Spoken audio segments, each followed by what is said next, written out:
Hello, everyone, and welcome to the SOTA Pop podcast. As always, SOTA stands for School of the Arts, and pop just sounds nice next to it. I'm Grayson Wagner, and today I'm joined by a very talented musician, filmmaker, and UNA student, my friend Colby Green. It's good to be here. I'm excited. I've never been on a podcast, so. Oh, this is the first. I didn't know. I thought. Yeah, I used to have a podcast. Well, I guess that means technically I have been on a podcast, but never been a guest on one. Yeah, I've never been a podcast guest. So this is exciting. First time for me. Big deals. Well, I'm glad to have you. Can you introduce yourself to everybody? So I'm a film major, UNA Cinematic Arts and Theater. I'm a senior, and I make music on the side. That's pretty much all I do. I have a cat named Daisy. She's really cute. So yeah, that's pretty much it. That's everything there's to know. Yeah.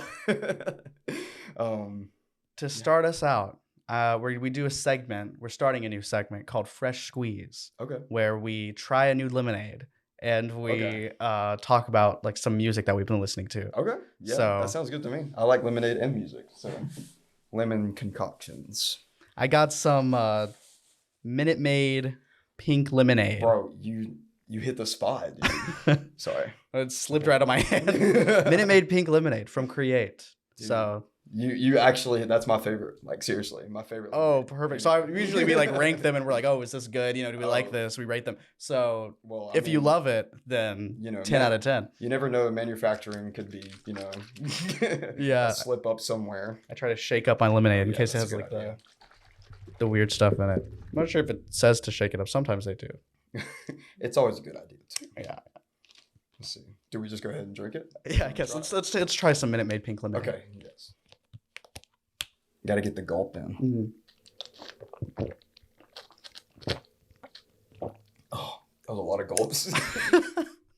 Yeah, perfect. Perfect, excellent, delumptuous. Yeah, it's not. See, with my thing with strawberry lemonade or pink lemonade, a lot of the times it'll be the sour will just come through too much. Right. And honestly, this was better than I was expecting it to be. I've had this 100 times and it shocks me every time. It's not too potent, It's delicious. It's perfect. Yeah, I do. There's something about pink lemonade that I like, not just regular lemonade. I don't know if I could describe even the flavor difference. I guess I'd have to have them side by side. Yeah. To describe. I never thought about that. Yeah, I couldn't tell you the difference between pink lemonade and regular lemonade besides it's just pink. Right, but I believe they're different. Yeah, I believe it's sweeter, maybe. It's less sour. Based on what I just tasted, I would believe that because it tasted a little more sweet than sour. Yeah. And so my biggest question though is what's the difference between strawberry lemonade and pink lemonade? Because is pink lemonade not just supposed to be strawberry lemonade? Or at least I've had a misconception of that my entire life. I've always called pink lemonade strawberry lemonade. And then people are like, "What are you talking about?" Yeah, man? They get mad. They get real mad.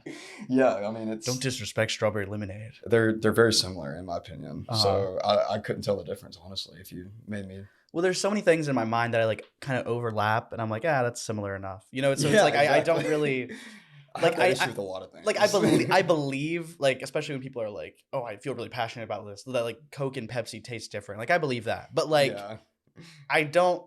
I couldn't tell you why. It's I would need to have them. I really one day I kind of want to do this. I want to have them side by side, drink one and then drink the other, and be like, that's the difference. Yeah. I get it, but it's I never have them close enough to each other. It's always at least a few hours later, if not days later. Mostly days. When it's a crime to have Pepsi and Coke. In the same day, I think. Probably. But I'm saying even at the bare minimum, I would have it hours later. It's it's that, but then I mean, it makes sense though if they taste different. I mean, why would they taste the same? But, I can't tell you the difference between them, like you said. So I don't know. That's a good question. That's our pink lemonade debate. Drink dichotomy. Is that the drink? That could be the name of the episode. Drink dichotomy. I like that. I like alliteration. I want some more. Yeah. So we also, talk about some music that we're listening to. You could talk about some of your own favorite songs or just some inspirations, maybe. Yeah. Actually, this band that has been inspiring me a lot. You know King Gizzard and the Lizard Wizard, right? Yeah, King Gizzard and Lizard Wizard. I think I got you an album of that for Christmas. Anyways, so they're not the ones that have been inspiring me recently. There's another band called Babe Rainbow that's kind of like a subsect of King Gizzard and the Lizard Wizard. They're friends. They produce for each other and stuff. But they're called Babe Rainbow. They make really similar music, but it's more beachy, I guess. And I've just been listening to a lot of them. They just came out with a new EP called Mushroom. And like, dude, it's so good. They reference King Gizzard and the Lizard Wizard in one of the songs. They're Oh, like, that's nice. They're like cruising down the street to King Giz or something. I don't know. That's what you did. I remember you used to cruise down the street to King Giz. I still do, many a day. But yeah, no, Babe Rainbow, Del Water Gap, The Brook and the Bluff. They're like a local Birmingham based band. Yeah. All of those have been kind of racking my brain recently. Have you heard of The Brook and the Bluff? I've definitely heard that. I don't think I've even heard their music, but my friend one time told me a story about how I think the guitar player gave them their pick because they thought that they were hot. Oh, okay. Well, I think that was the story. I believe so. Lucky person. Yeah. Yeah, they're just based out of Birmingham, but like they're like not super popular. They have like maybe I think just hit 50,000 followers on Instagram, but they make kind really of good. Like, yeah, dude, they're so good. Like you gotta like listen to them. So I'm going to see them in November in Birmingham, their hometown tour. So that'll be cool. But I would say that those are my biggest inspirations right now for my music and what I've been listening to anyways. So yeah, I think for me, if I'm singling out a song to put on the playlist, we have like a playlist. Okay. So we put some of this on the playlist.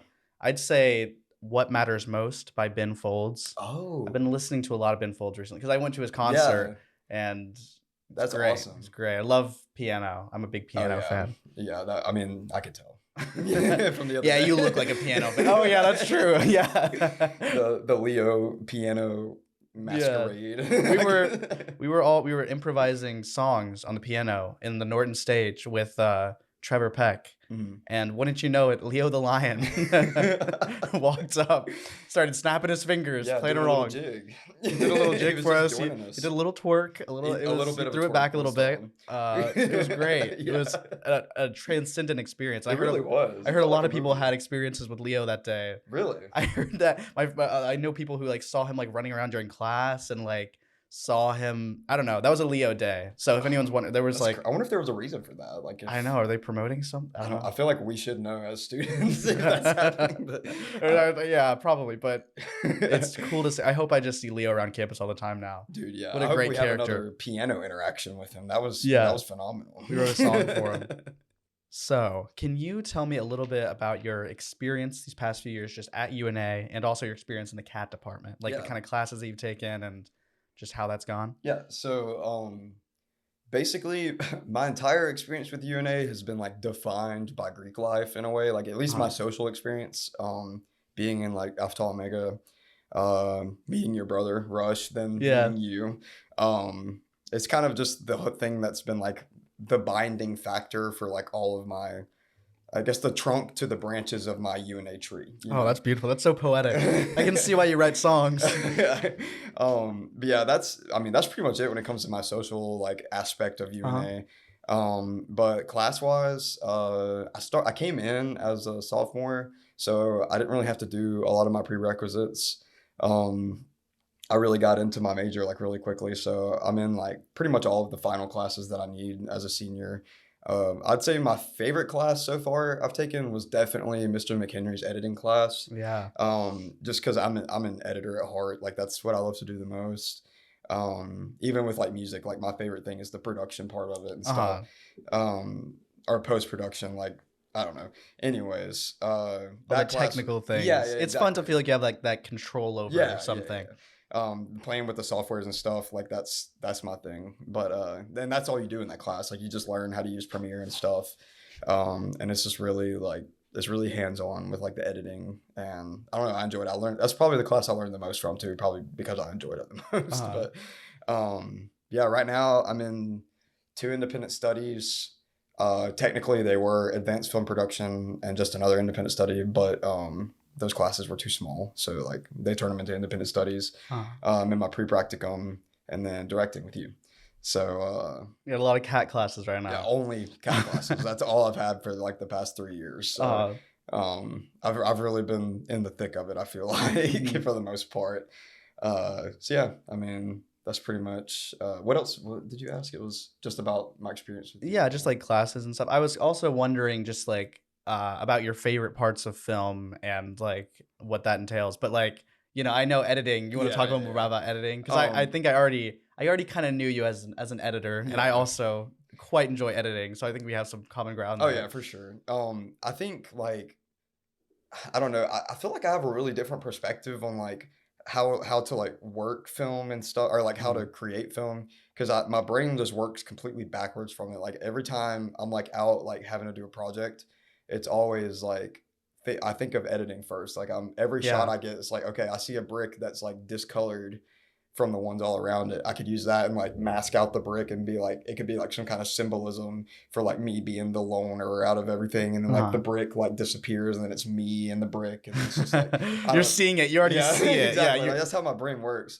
And so like, I can't really write a story, but I'm really good with like visual metaphors and like Uh-huh. I can create a story out of that. And that's probably been my biggest challenge with like the cat program in general, is because there's a lot of writing stuff and like a Right. lot of directing stuff. And I mean, that's just out of my comfort zone for the most part because I feel like it's the thing I'm worst at. Um, so yeah, I would say that's my biggest challenge, and kind of just with how my brain works. But I think Mr. Johnson really understands that though about me, Mhm. like the fact that like my brain just works backwards, and when it comes to film. So he cuts me a lot of slack, I think.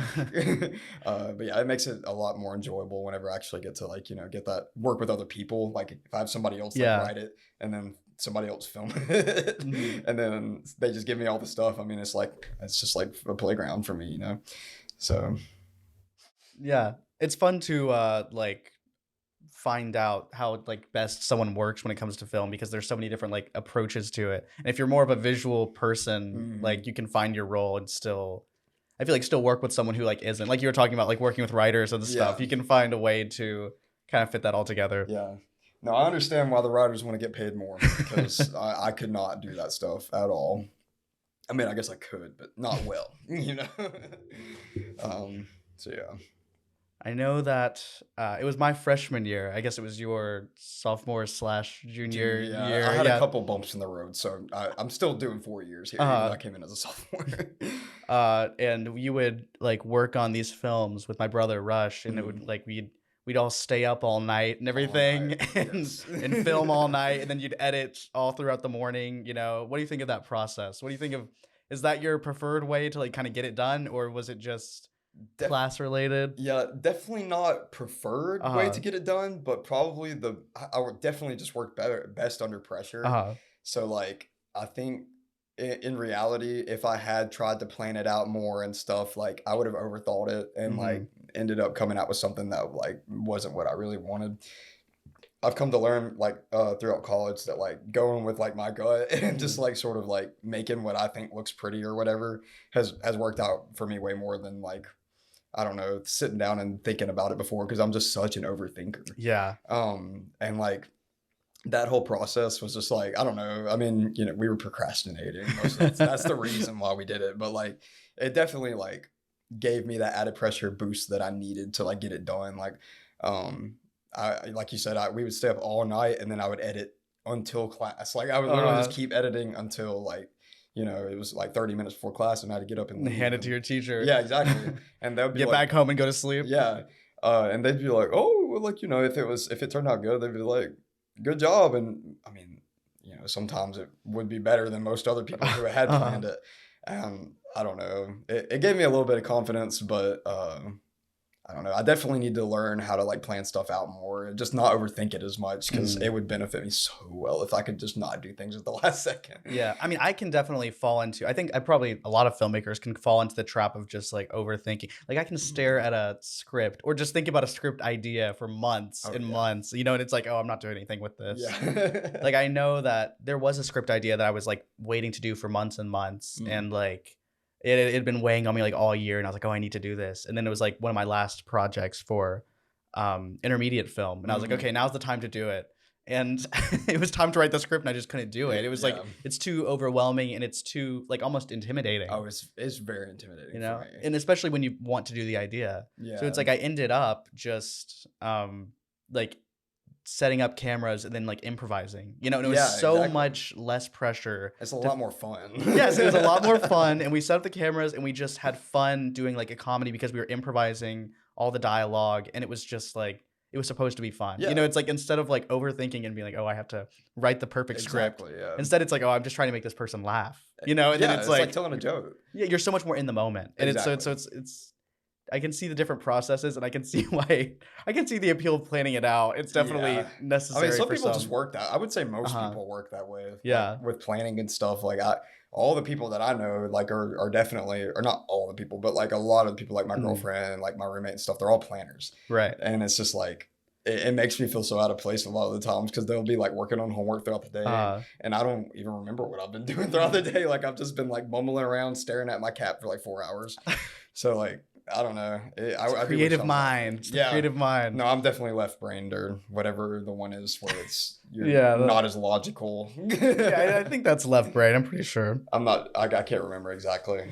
But yeah, procrastination is definitely a good tool and a good obstacle. A little bit of both. Okay, my next question, I'm kind of segueing, taking a hard right turn, I guess, just to like, how did you get into music? You know, like you have this filmmaking and you have this really big creative outlet. So what about this other creative outlet? What about music? Well, as of right now, it's definitely just a hobby for me. My best friend growing up, he's the one who got me into film. Like, we were like 8.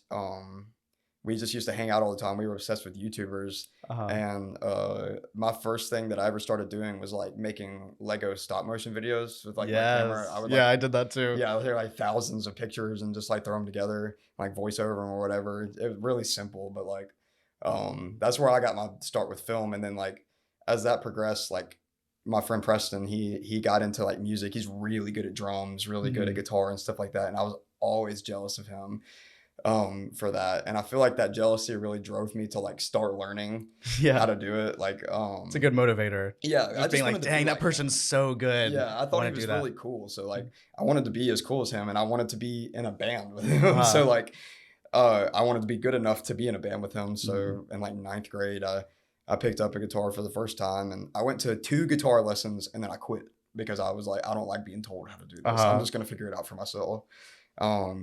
And so I'm self-taught from there. And then just like, I kind of learned how to play guitar, and it was like fun. I was like, yeah, I'll press it some girls or whatever. But another good motivator. There's jealousy and girls. Yeah, great motivators for a 14-year-old boy. But once I got into college, I found some friends, Parker and Kent. Parker goes to UNA, Kent doesn't.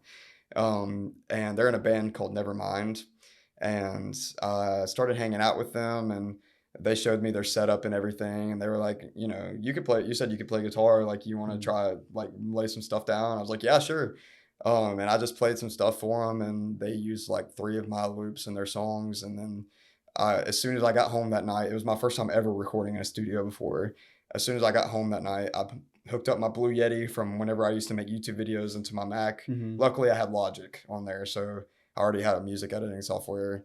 And I just started recording stuff, and then I made 3 a.m.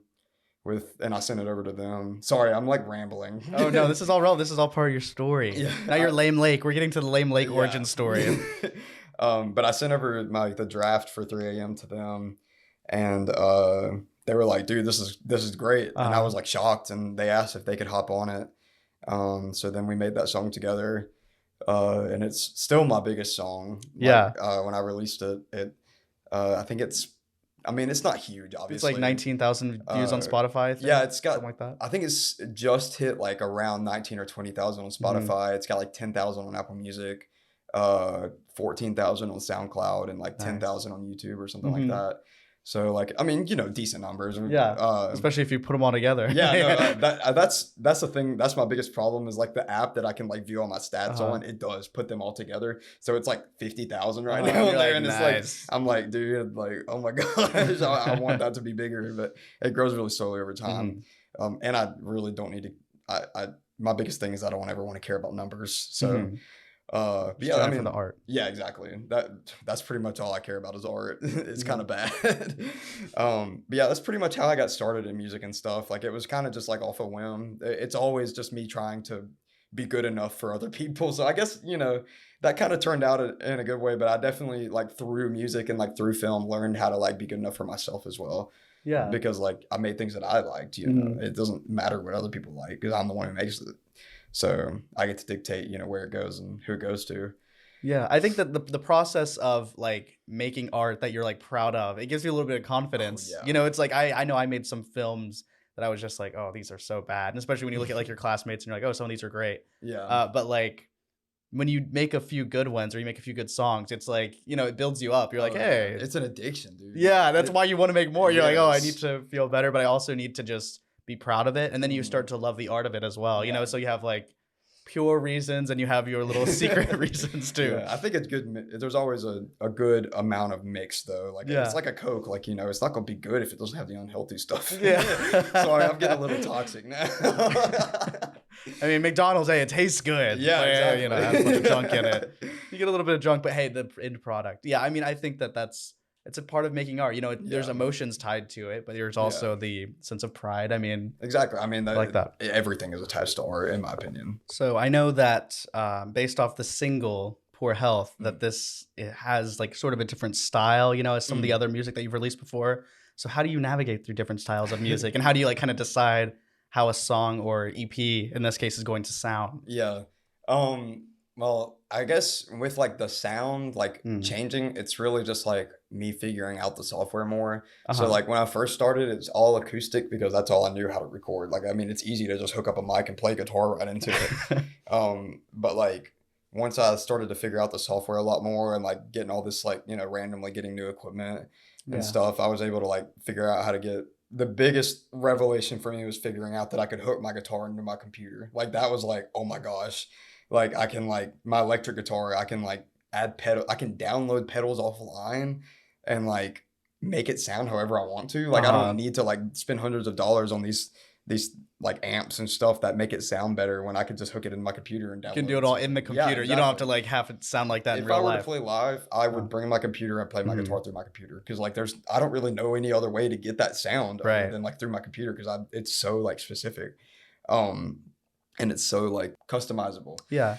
But like with Poor Health, I definitely like it also sort of stems from like who I'm listening to at the moment because like I'm really big into the 1975 right now as well. And or really when I was back when I recorded Poor Health and I mean, if you go listen to it, like it literally is a carbon copy of not a copy of a 1975 song, but like the formula, you know? Yeah, like the inspiration is there. You can see the inspiration. Or like a Coin song.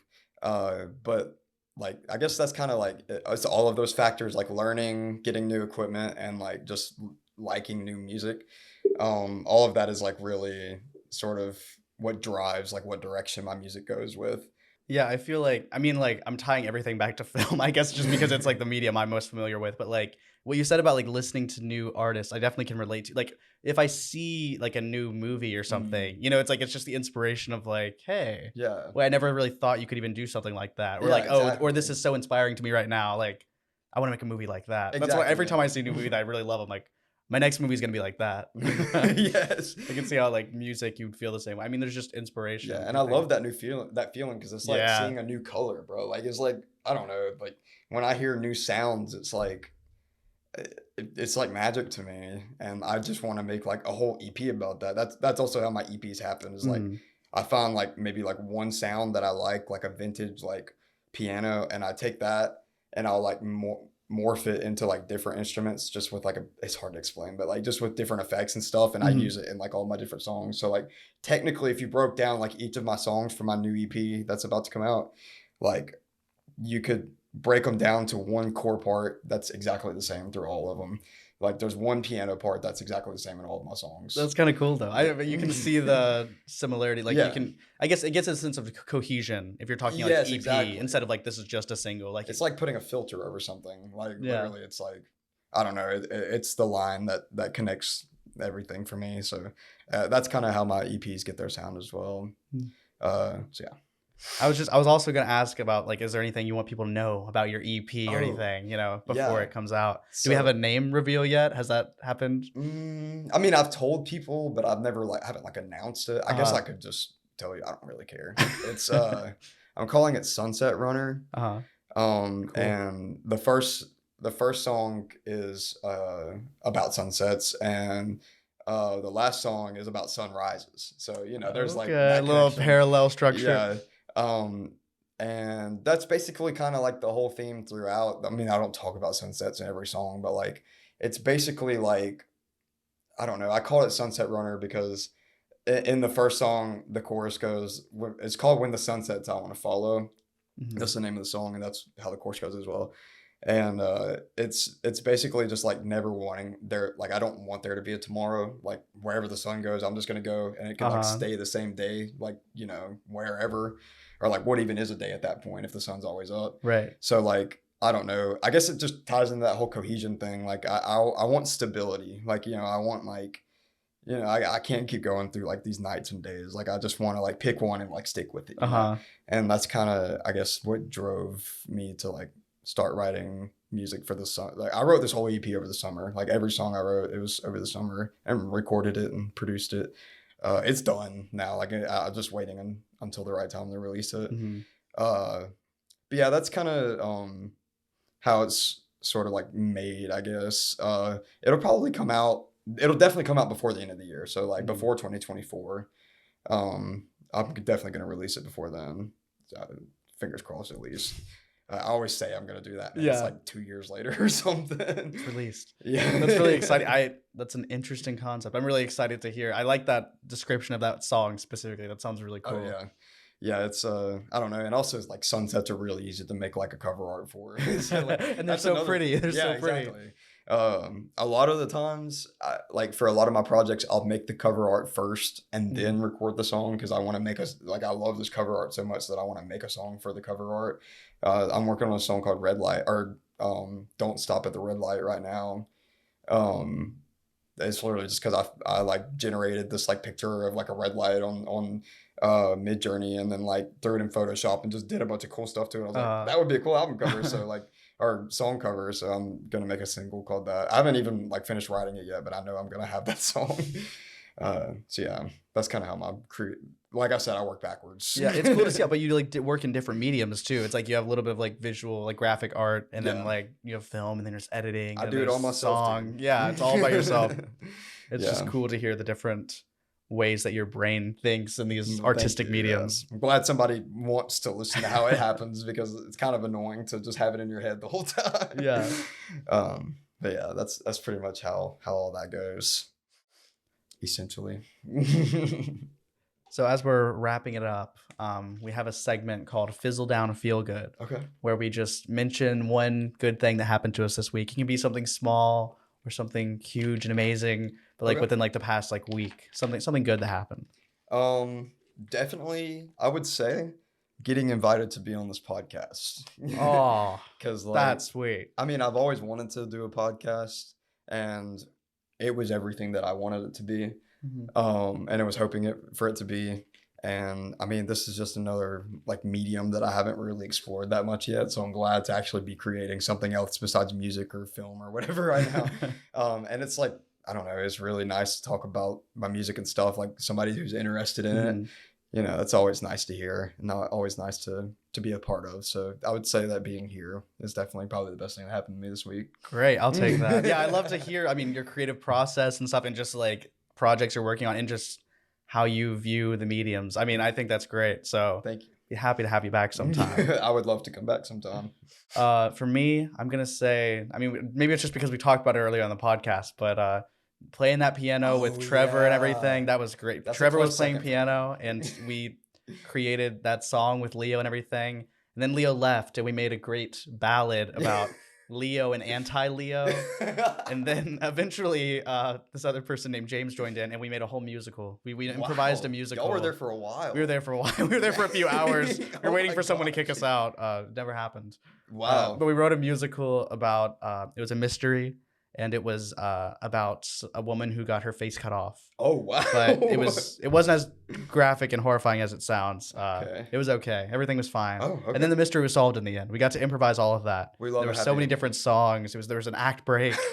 It was epic. It was huge. I wish I would have been there for that. That's awesome. We want to make more. I think I'd love to improvise more musicals. It's so fun. That's just such a fun thing to do. Just start like sitting down and just recording them, and just like I don't know, take bits that you like and just like, I don't know, just put them all do together. something with it. Yeah. That would be awesome. Dude. I love that.